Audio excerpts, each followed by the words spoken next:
Hey, welcome back, everybody. This is the Steel City Blitz Steelers Podcast presented by Deck Roofing Incorporated of South Florida. We are 3 weeks away from the start of the 2021 NFL Draft, and tonight begins the first of really three straight weeks where we'll be focused very, very heavily on the draft. Tonight we'll be talking specifically about the offensive side of the ball. The offensive prospects the Steelers could be targeting, maybe aren't targeting, and try to explain why and why not and all those other things. And we will definitely answer the question of whether the Steelers will draft a quarterback, and also the question, would we trade up for any? Because I know that's a big topic of conversation. As usual, Ian and Ben are with me this evening. Ian, what are you drinking this fine evening? I am drinking a Yingling Black and Tan. Oh, very nice. The Yingling Black and Tan. Okay. And Ben, what are you having this evening? Oh, I don't know. Whatever the hell's in the fridge. I'm sorry. I was kind of rushed. That's all right. Deschutes Hazy Daydream.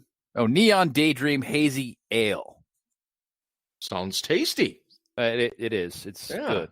Yeah. And I've got some Calumet Farms bourbon too. Oh, very nice. Yeah. I have my Bradshaw bourbon. It is so enjoyable. I just all day Thursday. I just time I wake up to the time I get to the podcast, I look forward to having it. I have to admit, my father-in-law, by the way, wanted me to give you a shout out, Ben, on the recommendation of the Jubal Ale. He's been in my garage refrigerator, and there's a couple left in there, and he was just glowing about how good that beer was. So Christmas beer in April is always tasty. He just tell your father-in-law I still have 12 left, and I have been nursing them. All of my friends are like, how do you still have that beer left? They stopped selling it in January, because when they stopped selling it, I bought a shit ton. Yeah, no, that's he loves a nice beer like that, and it's delicious. So he's having a good time with it.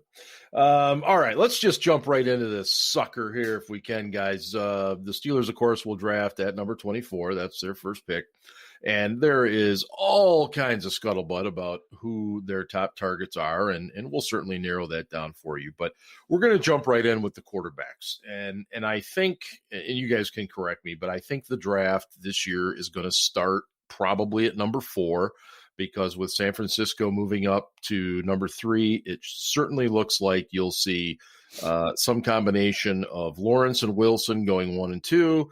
And then, again, this is where it gets guesswork stuff with, is it going to be Mac Jones? Is it going to be Fields? Is it going to be Lance? Is it going to be, whoever the Niners? I really hope it's Mac Jones, because that just make me laugh my ass off. Well, yeah, and so therefore you've got the Falcons that's like sitting. The Bears moving up to take Trubisky. It ultimately could be. I like a lot of the things that Jones does, but there is no way in hell I'm taking him in the first round. I'm just not. I think he's a guy that has taken advantage of the fact that he had all-world talent around him. He manages the game very well. But I just, I'm with you guys. I don't see it happening. But so I saw a tweet the other day that said something to the extent of, if Mac Jones goes to a team with weapons, he could be Matt Ryan. If he goes to a team that doesn't have any weapons, he's going to be Mark Bolger, which is probably a fairly accurate there's a name. Range for. Well, Mark Bolger looked pretty good with weapons. Yeah. At times he did. No, he looked very good when he had weapons to play with. And I think the sentiment is accurate that, Mac Jones needs to go to a place where he has weapons that can make plays with the ball in their hands and an offensive line. Yeah, he's not a creator on his own. No, he's not a multiplier, if you will. Right. And so those are some of the top guys. And so since we're talking about them, fellas, let's just jump right into this question. Let's assume 3 quarterbacks go top 3. Atlanta does either something different or they trade out and that team doesn't take a quarterback, whatever. Ben, I'll start with you. When do you, if you're the Steelers, do you start to kind of, get that hand on the chin kind of thought process of like, there could be a quarterback dropping to within, let's say, 10 spots of us. Do you pull the trigger on that if you're the Steelers? I'll answer the question even more directly than that. Mm-hmm. If Fields is dropping and you think he's going to get to 10, you move up to 10. From 24, you move up to 10. Okay. And it's going to be expensive because you're taking a quarterback and they're going to know it and they're going to ask for more. Mm-hmm. So it's going to cost more than it costs to trade up for Devin Bush. Right. Okay. And that was obviously they swapped first rounders in that year, but then also the Steelers gave up second round that year and a future third. And a future three. Third. Yeah. Right. And one of the reasons they were willing to give up that future third was they knew they were getting the comp pick from Le'Veon Bell. Which they're getting next year. Right now, they've got the top one for Bud Dupree, it looks like. Yes. Right. Projects out that way today. Yeah. Things could change, but today that's the way it looks. So, go ahead. For Fields, I would go as high as 10. Okay. Which would be expensive, but I would do it anyway. And I think that Trey Lance, he might have more upside, but he's also a riskier player. Yes. So I would wait on Lance to about 14. Okay. And I don't think either one of those players are getting that far down the board, so it really doesn't matter. But if it were me, if it were me, that's the way I would gauge that opportunity if it presented itself. Okay. So, Ian, let's flip it over to you. Yes. Ben's on the record. He said, hey, if Fields is there at 10, I'll move up those 14 spots. I'm going to have to pay a lot, but I'll do it. Mm-hmm. Where do you fall in this? Yeah. I was actually looking slightly higher, that if he gets to like 8 or 9, I would consider pulling the trigger. I think you can. So, looking back at past draft trade history, probably the best comparable is the Texans moving up for Deshaun Watson. They had the 25th pick, traded their current first rounder and one future first rounder to move from 25 to 12. So if you figure we're at 24, so this year's first round pick plus next year's first round pick probably could get us into that 11 or 12 type range. Like Ben just mentioned, we also know we're going to have an extra third next year, so maybe you throw in another third. Maybe it's a first and a third next year plus this year's first. Maybe that gets you to 10 or 11. But you've got some teams there at the tail end of the top 10 that are going to be potentially looking to deal. I mean, Dallas at 10 just signed Dak Prescott to a big contract. Huge. So they're not going to take a quarterback. And obviously there's some teams in the middle there that could look to potentially move back up. You've got New England at 15 that may be looking to move up. You've got Carolina at 8, which just traded for Sam Darnold, but that doesn't really mean a whole lot when, they still have to pick up his 5th-year option, and they have Teddy Bridgewater. I mean, their situation's kind of a mess in Carolina right now at 8. So I doubt they're taking a quarterback. Denver at 9 is an interesting situation. Do they stick with Drew Lock for another year? Do they pick a quarterback? Do they take like Fields if he's there? But we've done deals with Denver in the past too, which is why I was saying like, if he gets to 9, I think it's definitely worth a phone call to Denver to see if you can get it done. So I'm in about the same range as Ben. Like, if he gets past Detroit's pick at 7, then I think you start making. Yeah, everything I'm hearing about the Lions, they're not going to take a quarterback this year. No, because they just with Goff, they just overpaid for one. Exactly. They traded away their actually good quarterback for one who's actually not good. And they're going to pay through the nose for those draft choices, basically. I mean, what they did was agree to take on a contract to get some draft choices. Real quickly, Sure. Let's talk about the Sam Darnold trade. I think that's an awful trade for Carolina. I think they lost. Okay, because they gave up way too much. They traded a second and a fourth next year? Correct. And a sixth this year, I believe. A sixth this year? Mm-hmm. It's just too much. For a player the Jets had given up on and they were going to replace through the draft, they gave up that much. I just don't see it. It's too much draft capital. I would have said, nah, I'll wait for you to cut him. And I'll offer to pay him. Yeah. What he's making now. And, maybe I'll even offer him a 2-year deal. And if I don't like him out of the first year, I'll cut him. And I didn't see enough of the Panthers last year to really offer a valid opinion of Teddy Bridgewater. I know obviously they weren't impressed. That's why they made the move. But, I mean, man, if you add some weapons in there, I mean, is he that bad? I mean, he seemed to do pretty good with the weapons New Orleans had for those 5 games he was in last year. So it's a better offense in New Orleans. It's a faster track in New Orleans. Oh, well, that too. Well, Christian McCaffrey got hurt in week 1 last year too. Let's and McCaffrey got hurt, and that really hurt them a lot from a production standpoint. Right. But yeah, I mean, to me, Carolina would be an attractive situation for a free agent quarterback coming in. There's really not an entrenched starter. No. So you're already attractive from that standpoint, where a guy like Darnold can come in and compete to start. If he were a free agent. Mm-hmm. And he was going to get cut.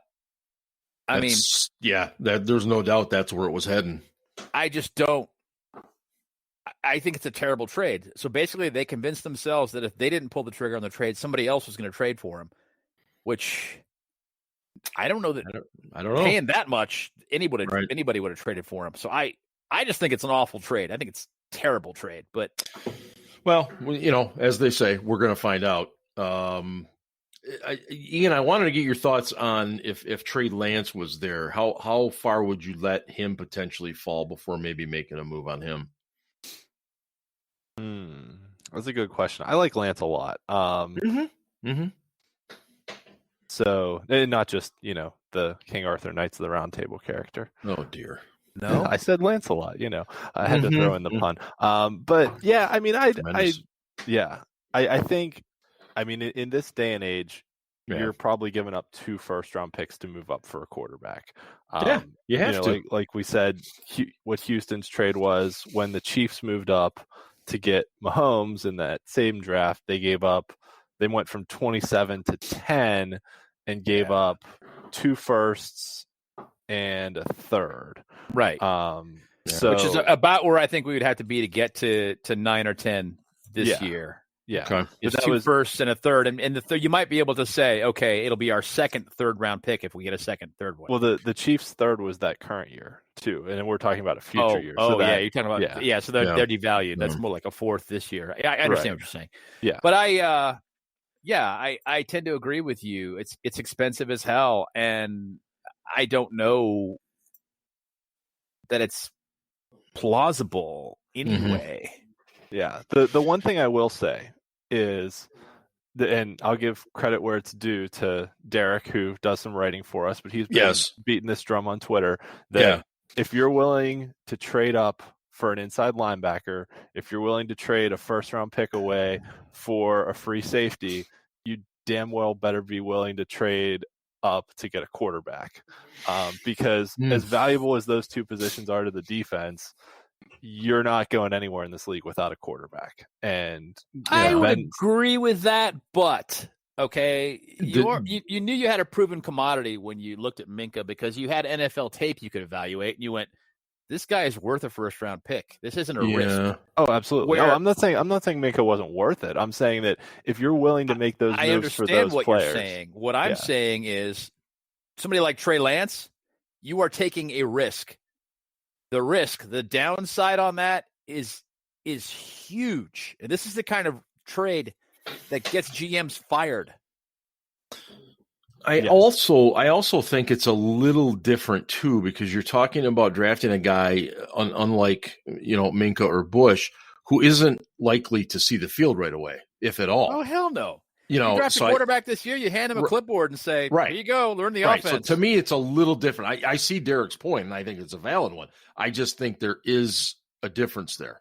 I will say, though, that when you look at the past draft trades for quarterbacks, the teams that have traded up into the top 5 have done really badly, but the teams that have traded up into that like 6 to 15 range have done all right. Tend to be better. Yeah. On the quarterbacks they've taken. Now, I will say those trades in the 6 to 15 range tend to be draft day trades, whereas the trades up into, the top 3 typically happen before the draft. And before the draft, everything has a lot more value because you can negotiate a lot more when, a team's on the clock with 10 minutes. They don't have a whole lot of time to wrap up trade negotiations. So sometimes you can get things done for, not selling the farm to trade up for, Mitch Trubisky, trade up one spot. Like, so let me turn the quarterback focus here to something else. So if none of these top 5 guys, happens to be there and it doesn't work out, I would not trade up for Mac Jones. I'm just putting that out there. I would not trade up for Mac Jones. Fuck period. No. Full stop. I would not draft him in the first round. Period. Yeah, yes. Ben is beating around the bush. He's not being nearly direct enough. So he's saying he wouldn't draft. But do the Steelers, Ben, do the Steelers take a quarterback, period, in this draft?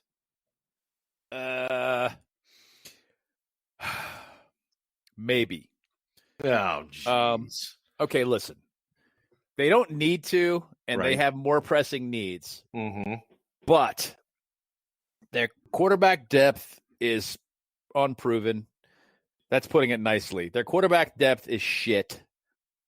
And, if there's an opportunity to take a prospect you think is really interesting, not just some guy you want to develop, but a guy you think is really interesting in the middle rounds, then yeah, you take him. And, you think about the future of the franchise. And, he's not going to do anything for a couple of years. But you get him into your system and you get him to learn it and you see where things go. Okay. But, I hope they don't. Honestly, I hope they just re-sign Josh Dobbs. Yeah, no, right. We have. And I'm with you. I hope they don't take one, but we'll see. Yeah. Ian, do you see a scenario where they take a quarterback at some point in this draft? They could, yeah. I mean, I would say the guys I would keep an eye on would be like Kellen Mond from Texas A&M. I wouldn't take him in the first 2 days if he's there. I mean, we have 2 4th-round picks also. So if he's there, with one of our 4th-round picks, we don't have a 5th. We don't have a 5th, right? We essentially have yeah. You're right. A 6th and 2 7th. Yeah. But the kid from Wake Forest, Jamie Newman, I wouldn't take him before the 6th round, but if he's there at the tail end of the 6th round, I mean, it might be worth a flyer, see what can happen. Okay. So yeah, I mean, I wouldn't be shocked if we took one at some point. I'll say, on the first 2 days of the draft, I think we have much more pressing needs to address than quarterback, unless, like we said, somebody falls and it's one of those situations where you just can't pass it up. I mean, in all likelihood, though, if they draft a quarterback, Dwayne Haskins is done. Well, okay. So let me stop you right there, because that's what I was going to ask you for kind of a quick answer here. And hello, Maggie. Hi, Maggie. Yes. She is awake. What I was going to ask both of you, and Ben, I'll start with you, is with Dwayne Haskins being there, let's assume he wasn't there. Does that change your answer on do they draft a quarterback this year? If he wasn't there, I would assume that they were looking to draft a quarterback. Yeah. Provided that they liked one that was available. I know it's a non-answer, but basically let's see what the draft yields. And if we don't draft one, we'll sign one. But they have Haskins. They've got him on a futures contract, which basically means he was given no signing bonus. They can cut him tomorrow and they're out $0. Nothing. And, he's going to have to prove himself to even make the practice squad this year. Mm-hmm. And the guy was a first-round pick this time last year. I agree with you. And I think, I think that's the way they're looking at it. It's not going to cost them anything. If a quarterback does happen to fall into their lap, in a situation where they didn't think it was going to happen, then he's very, very expendable. Very expendable. But I also look at it like, he's kind of their QB draft choice for this year. So if they don't take one, they can just simply say when they're asked, why didn't you take one? They're like, well, hey, Dwayne Haskins was kind of that guy.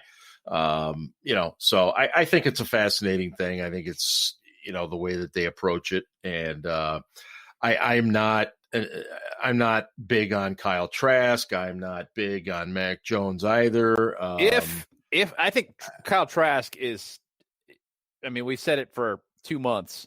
Yeah. He's Mason Rudolph all over again.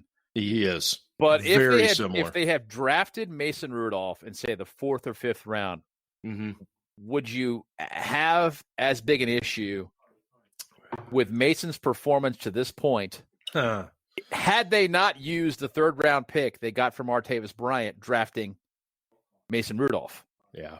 They used a premium pick on him. Yep. That we were all excited about having. Mm-hmm. And basically took a flyer on this guy because they said they had a 1st round draft grade on him, and he sucks. You can, and I never thought I would say this, especially going back to that time, but you could argue Landry Jones' selection was better than Mason Rudolph's selection. It was. I mean, Landry's smarter. And he actually won some games for the Steelers. Landry was a smarter player. He doesn't have as good an arm, in my opinion. No, I agree. But he's smarter. He knew where to go with the ball. Mason is still confused. Yeah, I think so too. Yeah. So I think that's all we really need to say on the quarterbacks. I think unless one of them falls into that 9, 10, 12 range, I don't think it's going to happen. So let's slide over to running backs. One guy I here. do like. Yeah. If they get all the way through the draft and he's still available and he's available to sign, Zach Thomas. The former Miami linebacker? No. Oh, out of Appalachian State is a quarterback I like. Kind of a dual threat guy. Yeah. Kind of a weird body type, but he throws the ball in all kinds of different angles, and it just, I don't know. There's something intriguing there. You could bring him in as a 4th quarterback and see if you could develop him, and that might be a nice project. He'd be fun. But see, I like those types of guys, especially if they're they have to enter a game or if they have to spot start. Those dual threat type guys to me are tough to plan for. Because it's a lot of it is off script, and like I said, he's got the different arm angles when he's throwing the ball, and he's got this weird. He's got like short arms and small hands and a short torso, and you're just like, what? It's just weird. And the guy's 6'5". So proportionally speaking, it's like it's just odd. But yeah, he can do some things, and he's fast. Man, he's fast. Well, that also helps. Yeah. Ian, running backs. I know you're a big fan of Travis Etienne, the young man from Clemson. But what I'm going to do is present you with this. He and Najee Harris are both sitting there at 24. Who do you take? Harris, hands down. Harris, hands down. Okay. Yeah. Samuel Cosme. I wish. The kid from the tackle from Texas, who I really like, but we'll talk about him later. Yeah, we'll get to the tackles. Yeah. But no, I've said this before. I wrote an article on it that the taking a running back in the 1st round is not the most efficient use of a 1st round pick because of how quickly their careers tend to burn out. That being said, I would be thrilled if Najee Harris was a Pittsburgh Steeler because that dude runs hard. He has the build to be durable in this league, and he can make things happen impromptu. I mean, there's good receiving back. Yeah, he looks a lot like Derrick Henry. And I hate to make that comparison. No. He's not as big, is he? Not as tall? He's not, and he doesn't run straight up and down like Derrick Henry. Henry runs like he just stands straight up. It's like, it's weird. Okay. Kind of a thicker Eric Dickerson. Yeah, I was thinking more of like he could take a check down pass and just make a couple guys miss and be gone for 60 yards. Yeah, or just flatten them and keep going. Yes. He does have that kind of strength at the second level. If he gets ahead of steam, good luck. Yeah, he is. Or he could just jump over them too. Yeah, yes, he's a hurdler. Fantastic athlete. Yes. Yeah. So Ian, to be clear, you would take Harris there at 1 or at 24 in the first, and But if Samuel Cosme was there, he'd take him instead. Oh, for God's sake! Yes. But I would not be disappointed if Najee Harris was wearing black and gold next year. Travis Etienne, I like a lot. He's definitely a home run hitter. But it's not all straight line speed with him. He actually has a little bit of wiggle. He might be one of the better receiving backs in this draft. Real good athlete. Yeah. He can actually run some routes out of the backfield. He's not a great blocker, but a lot of his tape, it's hard to tell what his assignment is because Clemson ran a lot of that run pass option stuff. So a lot of it, like he was also the check down option. So if he's taking a play action handoff and supposed to kind of sell the run and then just leak out as a check down option, like his assignment is not to be blocking a guy. So, there were times he was asked to block and did not do well. So he definitely needs to work on his blocking. But that being said, sometimes it was hard to tell, like, is he actually bad at blocking or is he executing his assignment, which is not to block? That being said, Etienne probably has the best burst or acceleration in this draft. I mean, he goes from 0 to 100 like that. I mean, like he's shot out of a cannon out of the backfield. Like there's guys like Chuba Hubbard from Oklahoma State, who's probably going to be available later in the draft, who his Hubbard's speed is all track speed. It's straight line, long speed, but he doesn't have that acceleration, to be full speed quickly. He takes time to rev it up, whereas Etienne is full speed within a couple steps. I mean, his burst out of a standstill is incredible. Yeah, it's and we have not had a home run hitter like that really since Willie Parker. Etienne is much better than Willie Parker because Parker got brought down by first contact a lot. Actually, Hubbard reminds me a lot of Willie Parker. I really like Javonte Williams out of North Carolina. I think we're going to miss the window on him. I wouldn't take him at 24, but he's not going to be there at 55. But I think he's going to be a really good back. I like Michael Carter, the other kid out of North Carolina. He might be there at 55. But we may also have other more pressing needs than him at 55. And just real quick too, before I get Ben's thoughts on the running backs, Mike Tomlin and Kevin Colbert, they were at the pro day for Najee Harris, who he didn't really do much, if I remember correctly. And the story on him was, it was kind of a neat story. He drove like all night long from Texas to be there at the pro day, even though he wasn't going to participate. He drove there to be there for his teammates. And so it's a real minor thing, but I like stories like that. I like the attitudes on these guys. And then they also saw Travis Etienne at Clemson.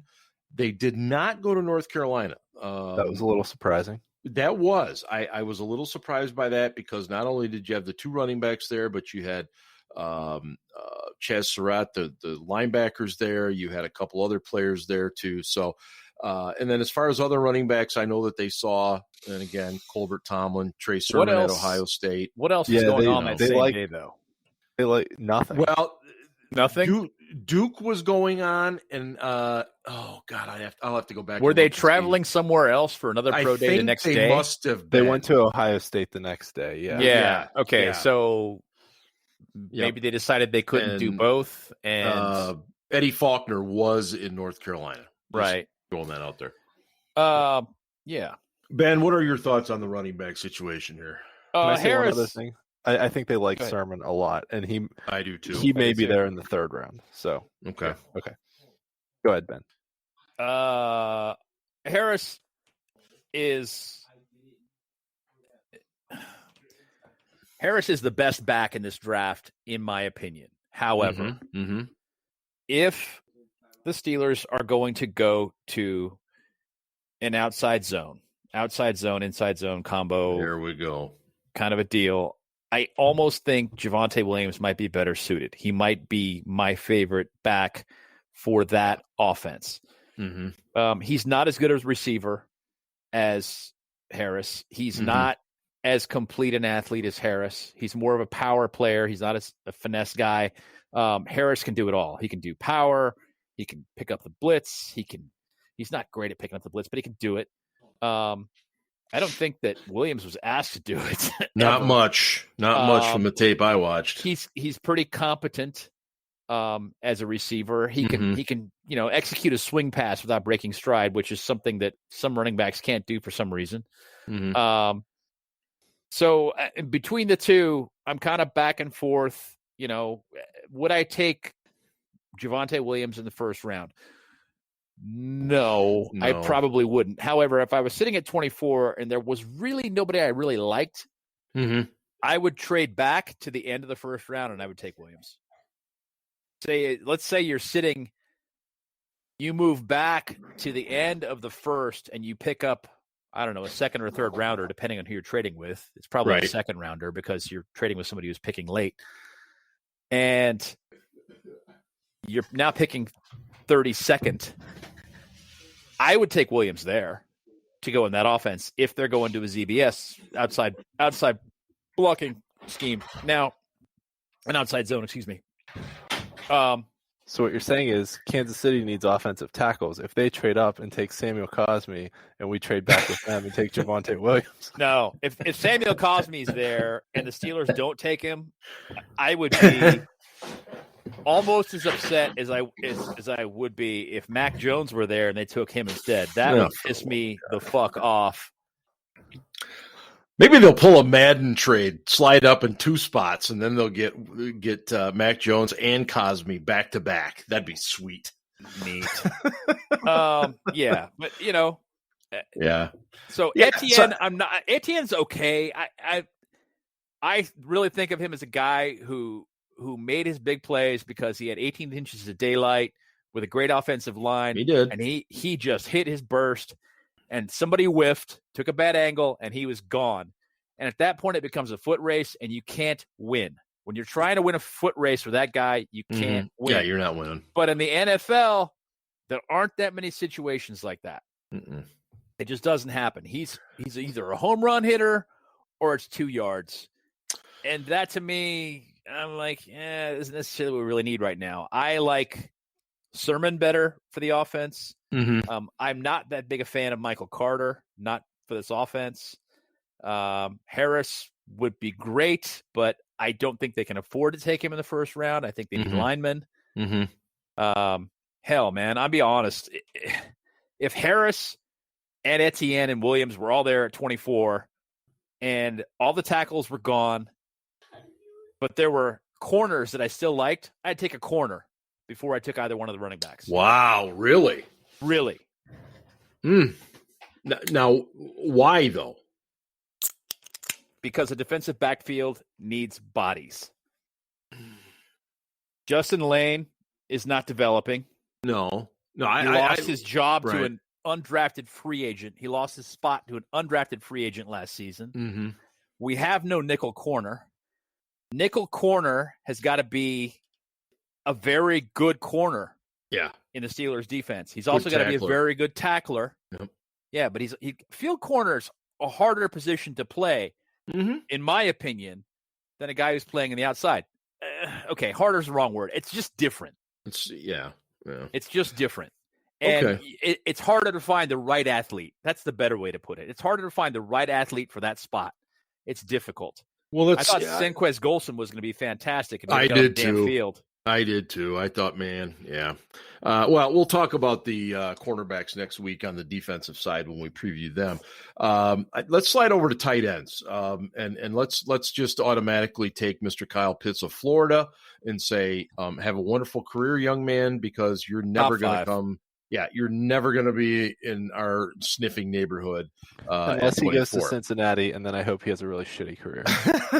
Well, yes. I mean, I quite frankly, I don't want him to have a good career wherever he goes whenever he plays the Steelers. So if the Bengals take Kyle Pitts instead of Penei Sewell, well, they deserve to suck. Somebody made I don't know if you guys saw the graphic that somebody made. It was the top graphic was a picture of Joe Brugler? Burrow. Huh? Wasn't it Brugler? It might have been. It was Joe Burrow. And it was Joe Burrow throwing the ball to Jamar Chase, but didn't have any linemen, and he got killed. I thought he was throwing the ball to Joe Hayden. Well, I think that's people were joking, and that's where he would end up. Number 23. So what that does is when you take Pitts out of the equation, now you're looking at a guy like Pat Freiermuth.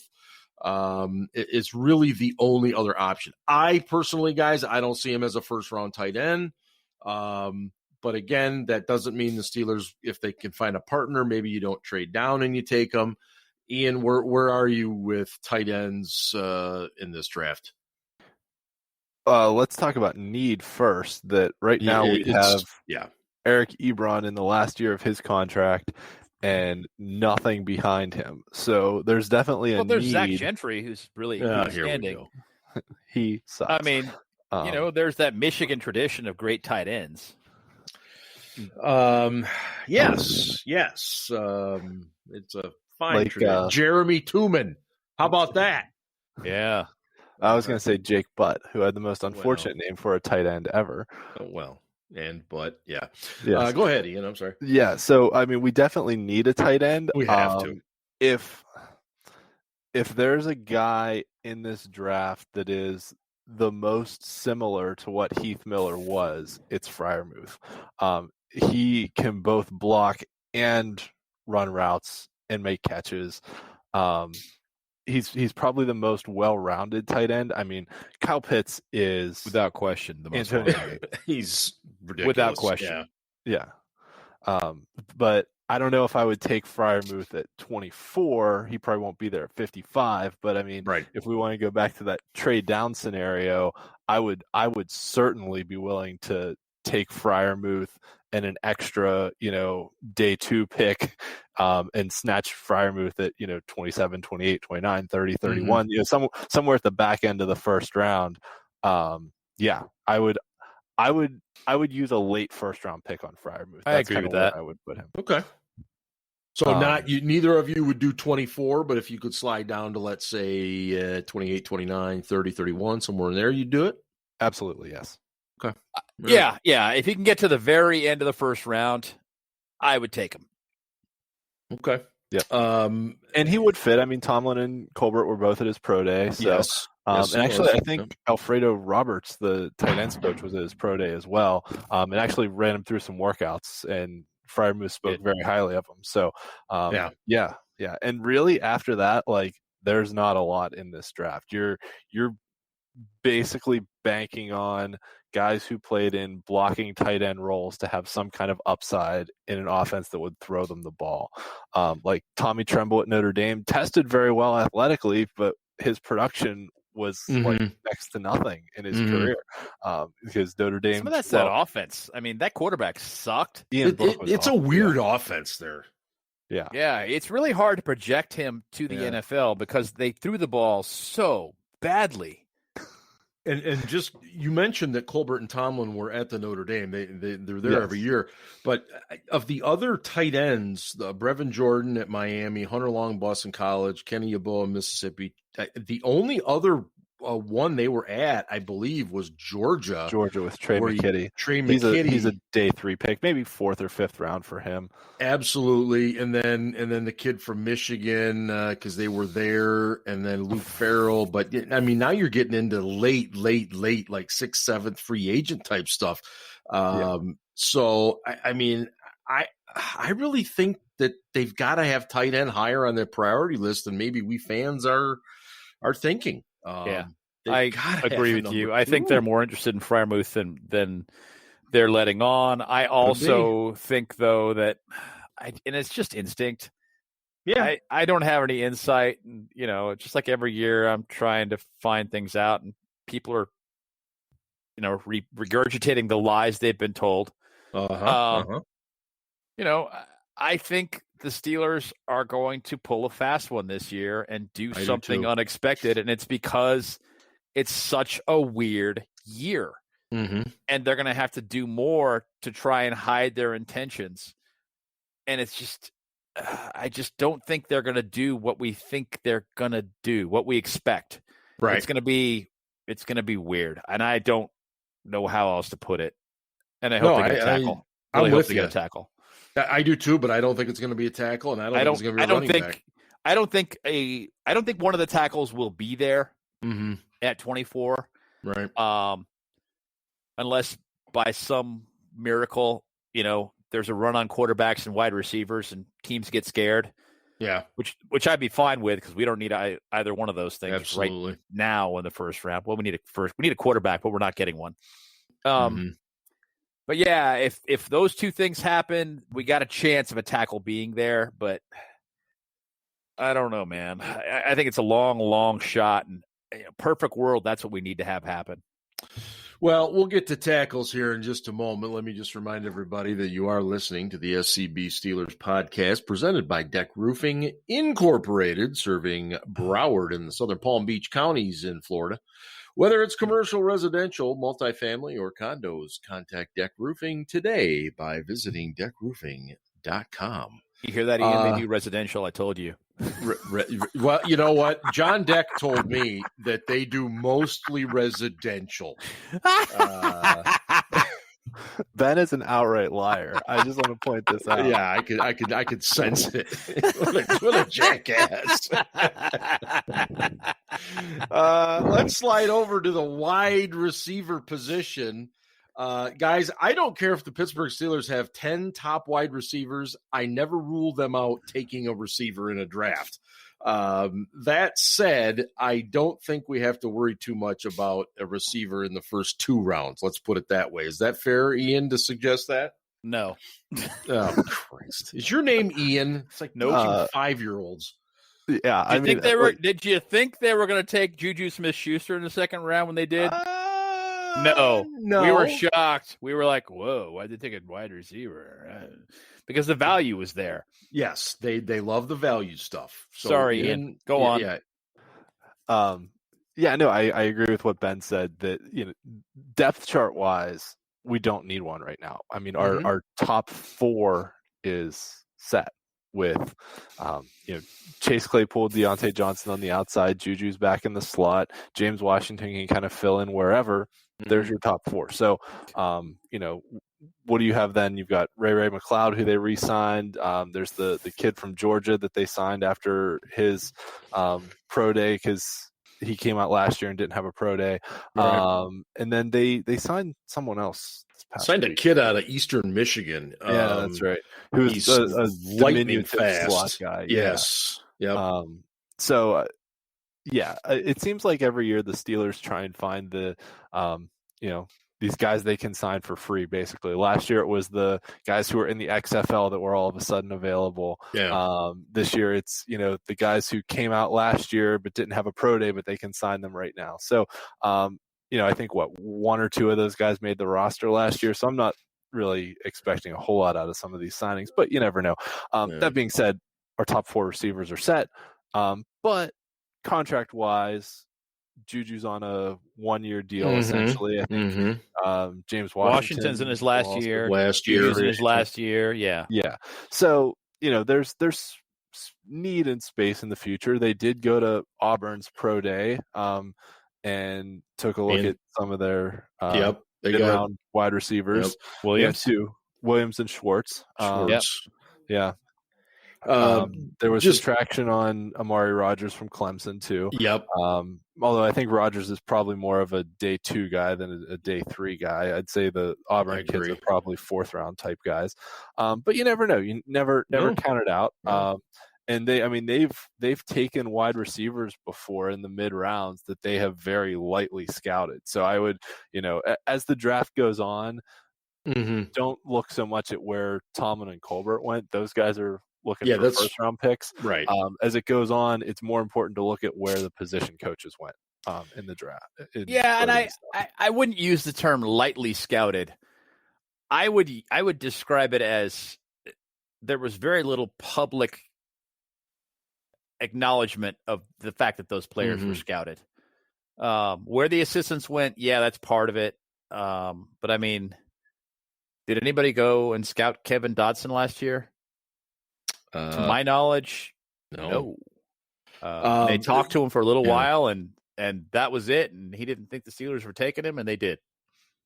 Mark Cabali made a good point today that Ray McLeod's contract is basically get out of that easy. There's no penalty with his either. So, if you did draft a kid, wasn't Ray an exclusive rights free agent? Yeah, I think he might have been. Yeah. Look. I think he was, but he was just trying to make the point that don't automatically assume they won't take a receiver, because if they can find a kid that does the same things that Ray does, then bye Ray, kind of a thing. So maybe not. I don't know. I mean, basically, Ray, I don't think that he's going to be that easy to get rid of, and it just comes down to the fact that he's a proven commodity at this point. They know what he can do.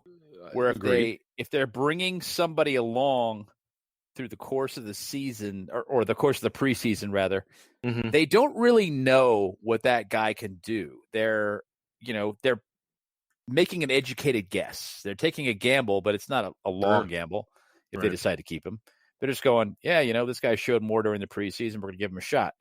But they know what McLeod can do. So that would kind of surprise me. No, that's there's a ton of receivers. I mean, the receiver depth just seems to go on and on and on and on every single year. And Ian profiled a young man earlier this year that has one of the best names in all of college football. He is Whop Fowler.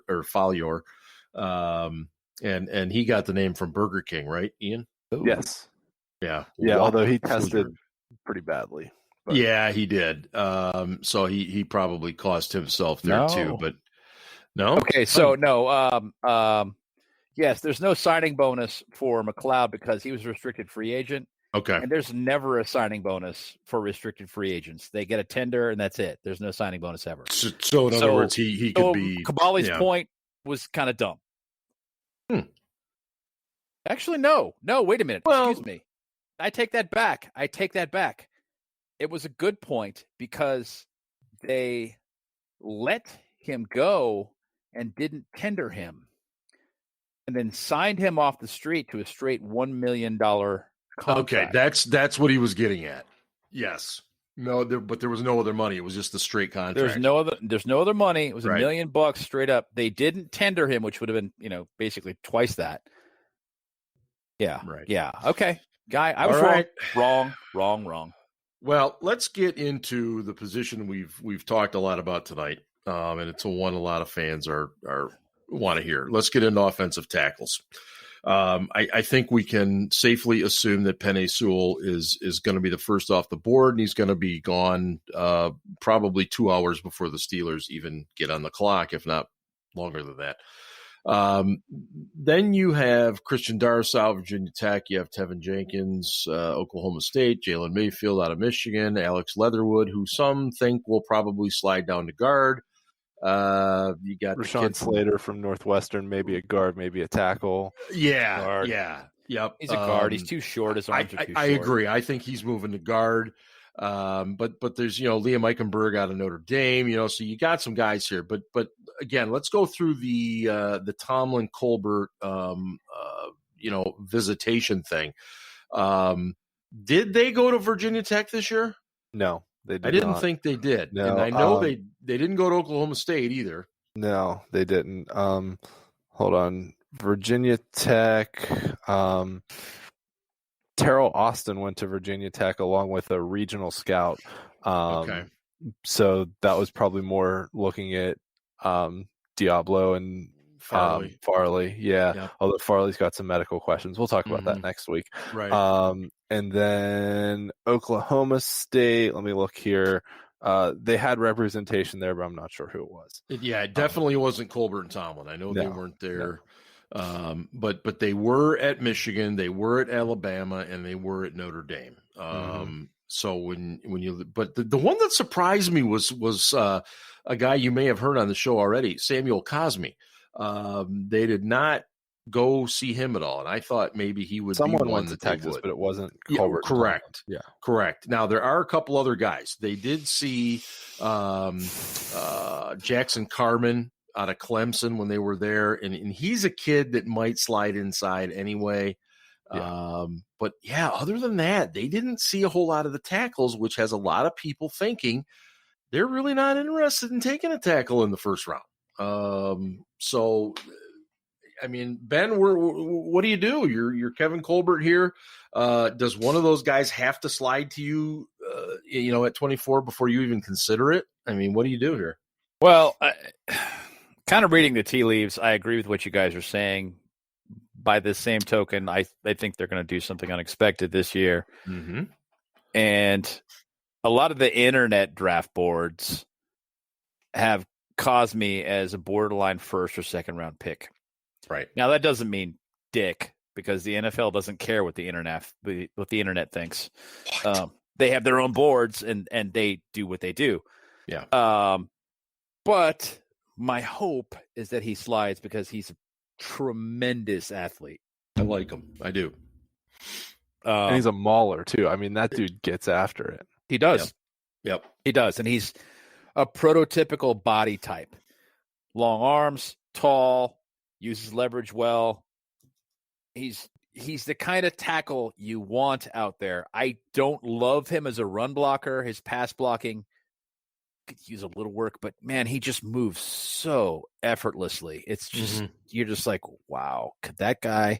I mean, perfect world, Darrisaw falls to 24. That's never going to happen. But I don't think so either.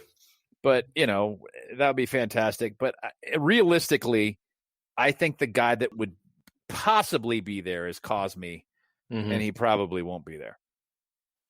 What about Jenkins from Oklahoma State? Jenkins? Yeah. Jenkins is to me, I put him at tackle. Excuse me. I put him at right I think tackle he's going to or be at guard. Yeah. And if you put him at guard, he's going to make 10 Pro Bowls and the All-Pro team, what a motor times, that kid has. 8 times at least. Yep. And he'll be a Hall of Famer. So I'm like, if I got to get a guard that good, that kid's moving to guard. Yeah, no, he's that good. He's fun to watch. He is that good, and I would take him, before 24 for sure. He's really fun to watch. Yeah, Slater is a guy that looks like he's going to be a mauler. We discussed it. I think, I don't think he's a left tackle. I think he's probably a guard too. Agree. But, we'll see what the NFL thinks. We're not getting Sewell. I don't think Eichenberg is worthy of a first-round pick. No, and definitely not first round. After that, the drop becomes, a little steeper. It does, and there's some guys in there, but the one thing that I notice, and Ian, I'll shift it over to you in just a second, but the one thing I notice a lot is when you see guys that are left tackles in college football, fans have to understand that a lot of times that does not mean they're going to play left tackle at the NFL. In fact, many times they're probably going to shift over to right tackle or they're going to kick down to guard. Zach Banner played left tackle at USC. He was an All-American. Right, which to me that's an outlier. It's still stunning to me that he did that well in that situation. I mean, he only started 4 games, I think, but still 4 games at left tackle in the Pac-12. Yeah, at close to 4 bills. Yeah, 400-pound man. This is when he weighed close to 400 pounds, and he's playing left tackle in the Pac-12, and he made All-American. That's I mean, and then he didn't get drafted. Right.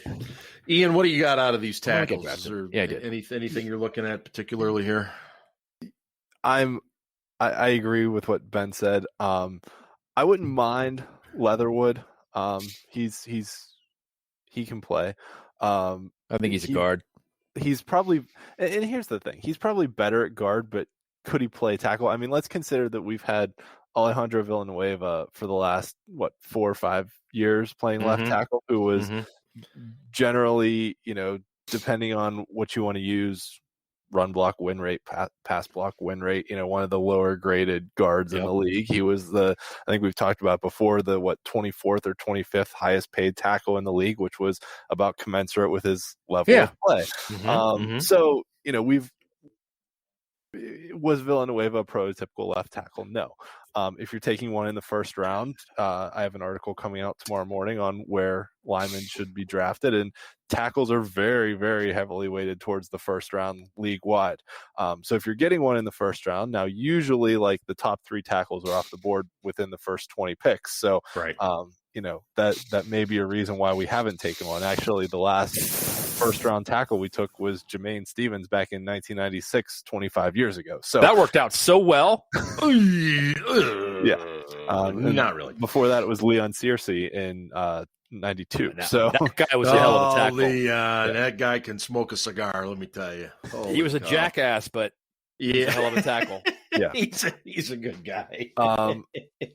Eichenberg, I wouldn't mind in the second round if he was there. In the second round, okay, yeah, yes, second. I feel like Eichenberg doesn't do anything great, but also isn't terrible at anything. He's just like kind of solid and pretty good at, both pass blocking and run blocking. But he's not like great at either one of them. I would agree with that. And I think that if Eichenberg can translate that into just being a solid tackle in the NFL, he'll have a long, successful career. And I mean, it won't be a thing where he's making multiple Pro Bowls. He might make a few, but he'll be respectable, which is what at minimum. At minimum, that's what we need there. Yeah. Yes. So I'd agree with what Ian's saying. Jackson Carman from Clemson, I think, needs to move down to guard. Jalen Mayfield from Michigan, I hope we don't take, because he needs to move to guard too. He absolutely, he is a guard. Yep. And then 2 other names I'll throw out there, probably more late second or third round picks, probably third. Dylan Radins from North Dakota State and Spencer Brown from Northern Iowa. We sent guys to both of their pro days, obviously not Tomlin or Colbert, but we sent guys there.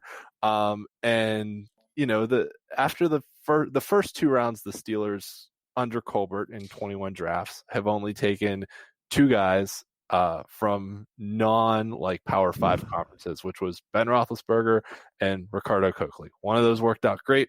One of those worked out horribly.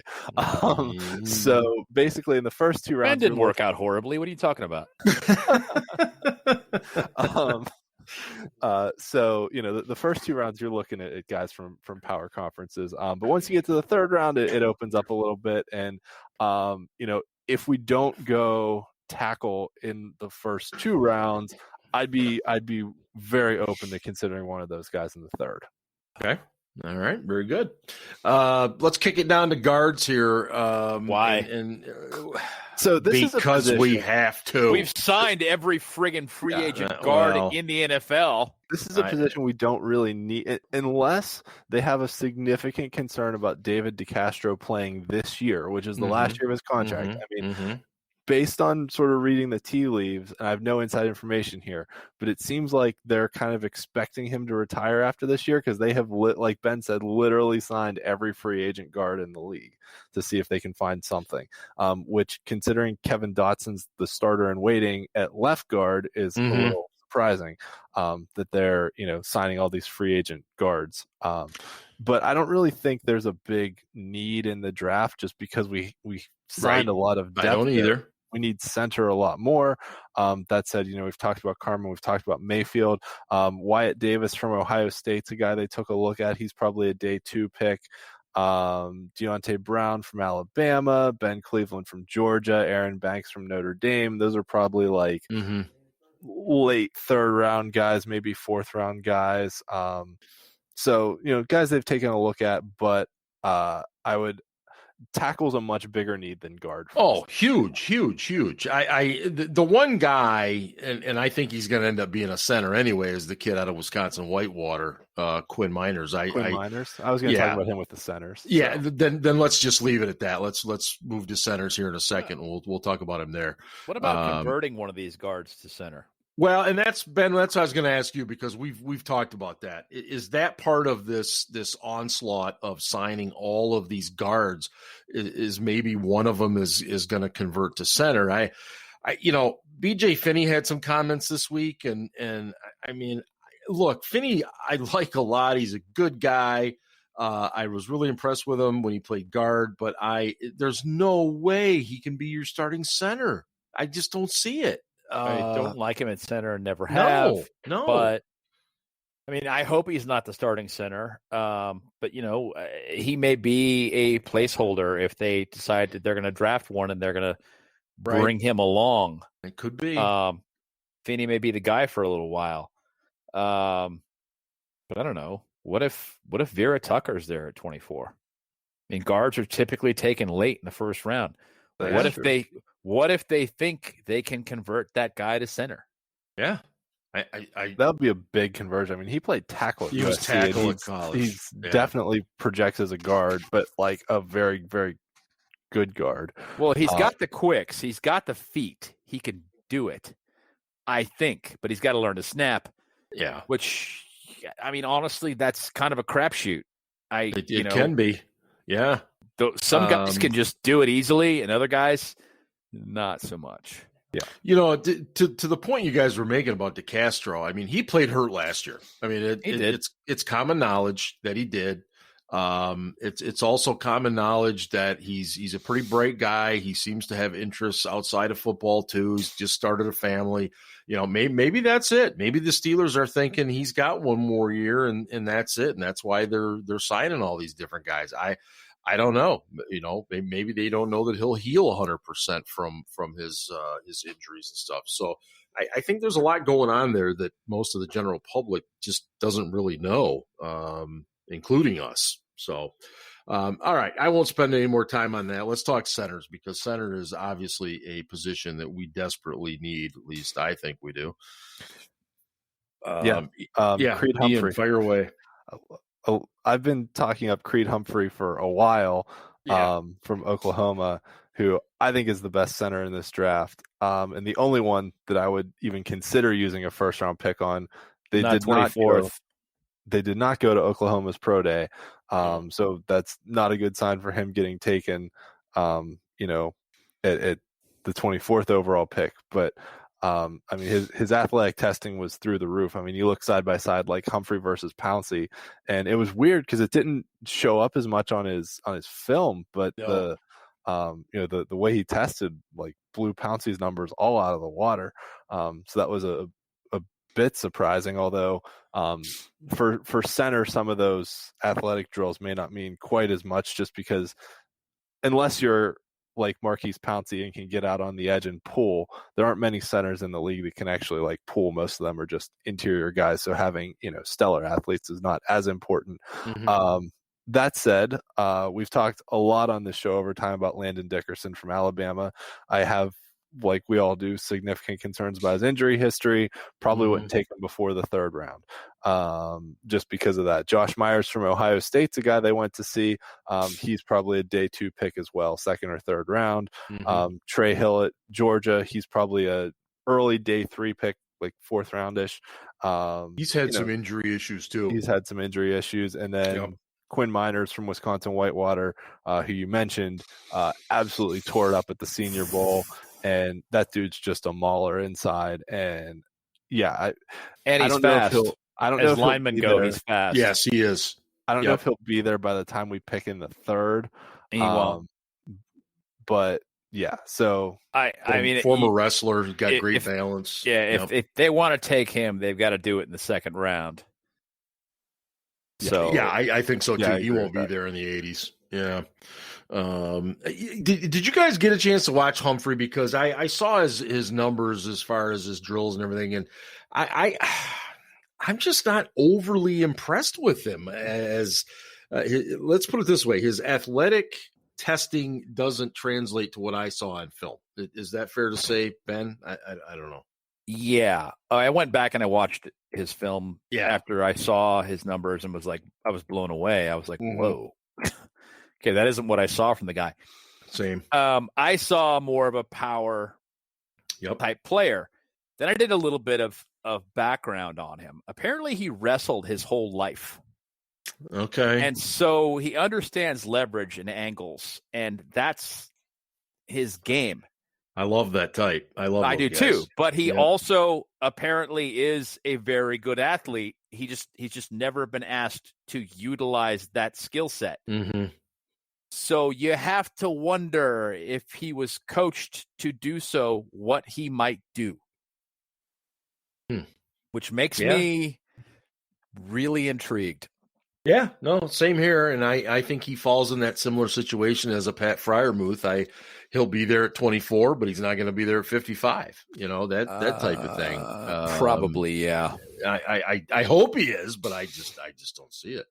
And again, are we as fans putting our focus in areas where the Steelers as a team are not? And I think that's really what it comes down to with a lot of these things, especially in the first round. So let me kind of throw it to you guys as kind of a parting shot type thing here. Ian, if you could narrow it down, and if the draft goes as chalk as possible, where do you think the Steelers are going right now, 3 weeks before the draft? Oh boy. Are you asking for a player or a position? Well, I'm not going to put you on the spot as far as a player yet, because we'll do that. We'll do our mock drafts kind of the night of the draft, maybe something of that effect. I don't know what we're doing just quite yet, but where do you think they go? Because I think we've kind of explained tonight, we don't think they're going tackle in the first round. I don't think they're going to tackle. If I had to give you a top 5, it would be Najee Harris, Travis Etienne, Pat Freiermuth, Asante Samuel, and Tyson Campbell would be my top 5. So 2 cornerbacks, a tight end, and 2 running backs. Fair enough. Okay. Ben? I would agree with that. Although, actually, wait, let me put one caveat in there, though, which we haven't talked about. But if either of the top 2 inside linebackers is available, Micah Parsons, if Parsons was there, I'd be like, whoa. You can't pass on that guy. Yeah. If they took Parsons as badly as they need a tackle, I would not be angry. No, I wouldn't either. No, or the kid from Notre Dame, Owusu-Koramoah. He's really good too. So he's intriguing. I don't know very how intriguing good he is. I think he's a little bit light in the loafers. Well, that's the wrong way of putting it. Light in the seat. But light in the loafers. Yeah. That's a little bit light in the seat. Yeah, he's a smaller guy. Yeah, he is. He's a dime backer. He's a Swiss Army knife. He's what they used to call a tweener. He's he's a guy that can't really be a safety, but isn't really a linebacker either. So he's a sub package linebacker. I don't know that I would take him at 24. I'd consider it. I don't know. People keep comparing him to Ryan Shazier. No, Ryan Shazier was 237 at his pro day. This kid was 218. Mm-hmm. Okay. And granted, yes, when Shazier was playing, he's about 225, but still, it's just not the same thing. It's just not. These guys drink as much water as they possibly can before weigh-ins so that they can be as heavy as possible. Yep. So if he did that and he was still only 218, he's probably more like in the 210 to 215 range, which really makes him a safety. It does, and we'll definitely spend more time talking about him next week when we cover the defensive stuff. We all know the draft rarely goes as we think it will. There's always a surprise, whether it's a trade and somebody gets taken that nobody sees coming, or there's just a general run on positions that we don't see coming. I mean, it just happens. So we've got 3 weeks left to ponder all of that. But for Ian and Ben, we're going to get out of here for tonight. That's our offensive preview for the Steelers. And you didn't ask Ben who he thought we would take. Oh, I kind of thought he was just agreeing with you. I'm sorry. I did. Yeah. I did. I more or less agreed. Although, I was about to cut you off and you went, except, and then I went, yep, if Parsons there and they took Parsons, I would agree with that. Yeah. Oh, yeah. I don't know about taking the kid from Notre Dame at 24. I'm I'm not quite sold on him being good enough to take that high. If they traded back and got an extra day 2 pick and then took him as well at the end of the first, I'd be going, okay, yeah, that works. Yeah, I'm a massive fan of trading down in the first round. I would absolutely love it. Again, you got to have a lot of things fall into place there, but I would absolutely love it. Anyway, we're going to get on out of here for this evening. Thanks to Ben, thanks to Ian, and thanks to Deck Roofing of South Florida. This has been the SCB Steelers Podcast, and we are signing off for another evening. And hey, go Steelers. Ravens suck.